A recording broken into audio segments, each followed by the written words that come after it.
Kaugnay sa inaasahang debate at botohan sa impeachment na laban kay Vice President Sara Duterte sa House Plenary ngayong araw, kausapin natin si House Justice Committee Vice Chair Isabel Zamora. Magandang umaga at welcome po sa Balitang Hali.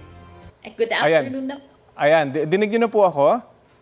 Ngayon pa lang, yes. Ayan, okay po. Marami pong salamat. Paano niyo po pinaghahandaan yung inaasahang botohan sa Kamara ngayong araw kung i-impeach ba o hindi itong si VP Sara? Naman na nailatag na po ng House Committee on Justice ang ebidensya. So I hope that our colleagues will be ready with their vote later. Mamaya po sa plenary session, magsasalita po si Chairwoman Jinky and she will present her sponsorship speech. So ipapaliwanag niya po ang committee report, ang nilalaman ng committee report and the resolution and the articles of impeachment. And of course, open for deliberation naman po ito. Pag napahaba po yung deliberasyon, mangyayari po kaya yung botohan ngayong araw? Mangyayari po mamaya ang botohan. Yung deliberations, we will allow them time of, I think, 3 minutes each person. Pero matutuloy po ang botohan mamaya. And they might be able to explain their votes afterward. Pero meron ba kayo nakikitang paraan para ma-delay pa ito? Wala naman po. This is, sabi namin, it's a constitutional duty on the part of Congress. Kaya kailangan po nating gawin to at matapos po ito. Gaano po kayo kakumpiyansa na makukuha yung 1/3 votes ng Kamara para ma-impeach si Vice President Duterte? Alam niyo po, yung boto namin sa Committee on Justice ay 55 na po. 51 na lang po ang kulang para makuha o ma-transmit natin ang articles of impeachment sa Senado. So kakaunti na lang po yun and madami na din po ang nag-signify na sila po ay boboto pabor sa articles of impeachment, yung report po at yung resolution. At wala naman po kayo nababalitaan na pwedeng umatras dun sa mga bumoto na, dun sa committee report tulad ng mga naunang naibalita? Wala naman pong atras, lalo na yung doon sa committee report sa House Committee on Justice. Nakapirma na po sila doon. So ito po, I believe madadagdagan po ang numero at hindi lang po 1/3 ang makukuha natin. Bagamat kumpiyansa po kayo, pinaghahanda nyo rin po ba kung hindi maaabot yung 1/3 votes para ma-impeach ang vice? Of course, that's there's always a possibility. Pero kumpiyansa naman po kami na makukuha yung numero. Hingin na rin po namin yung reaksyon nyo doon sa babala ng Partido Demokratikong Pilipino o PDP laban sa mga kongresistang boboto ng yes sa impeachment na iba-blacklist daw nila ang mga ito.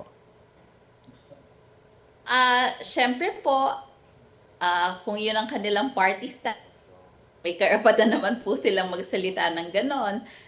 Pero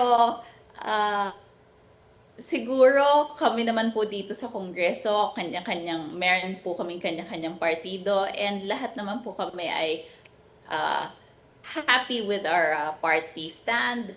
And sa tingin ko po, wala naman pong gustong lumipat ng partido sa putong ito.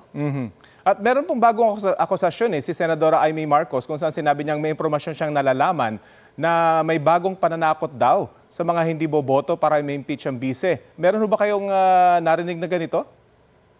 O sa totoo lang po, wala po ako narinig na ganyan. Hindi ko po alam kung ang kadahilanan ay isa akong vice chairperson ng Committee on Justice, kaya hindi napaparating po sa amin. Pero wala po akong narinig na ganyan. Even among my closest friends here, wala po silang nabalitaan din pong ganyan.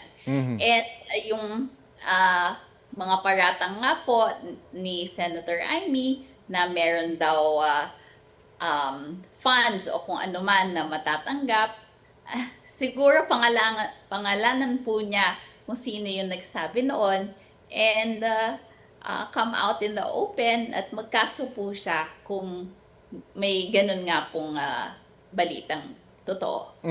May tuturing niyo bang very divisive ang isyong ito or buo naman ang Kamara sa paglalatag nitong ebidensya at yung kagustuhan yung maiakyat na ito sa Senado para malaman na talaga kung ano yung katotohanan? Well, totoo naman po na divisive dahil syempre this is a political process, ano po, hindi lang po siya legal. It is a political process at naintindihan natin na ang ilan nating mga kasama ay may concerns dahil po sila ay tatakbo sa susunod na elections. But sinasabi nga po namin, tingnan nyo na lang po yung ebidensya at tayong lahat po ay mananagot sa taong bayan.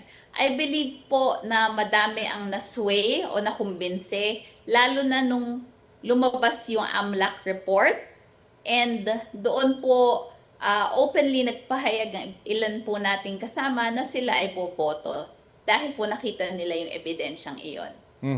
At habang hinihintay po itong botohan sa plenaryo, may mga napag-usapan na ba kayo kung sino-sino po yung mga tatayo bilang House prosecutors sakaling matuloy nga sa Senado yung impeachment? Wala po. Of course, iiwan natin po yan sa House leadership. Si Chairwoman Jinky ay may sinuggest na mga pangalan po and hintayin na lang po natin na ma-elect ang mga prosecutors natin. Okay. At hingin na rin po namin yung reaksyon nyo sa paglalabas ng video ng PGMN ng umano'y expose laban kay dating House Speaker Martin Romualdez. Napanood nyo na ho ba ito at ano pong reaksyon nyo? Actually po, hindi ko pa napanood. Although may mga clips akong konting nakita, hindi ko pa napanood ang buo. And may mga narinig na po akong comments from some friends. And ang sabi na naman po nila sa akin ay there's nothing new doon po sa sinabi. And in fact, wala pong way to connect any issue to former Speaker Martin Romualdez. Okay, abangan po natin yung botohan mamaya. Maraming salamat po sa oras na binahagi nyo sa Balitang Hali. Thank you very much po. Yan po si House Justice Committee Vice Chairperson, Representative Isabel Zamora.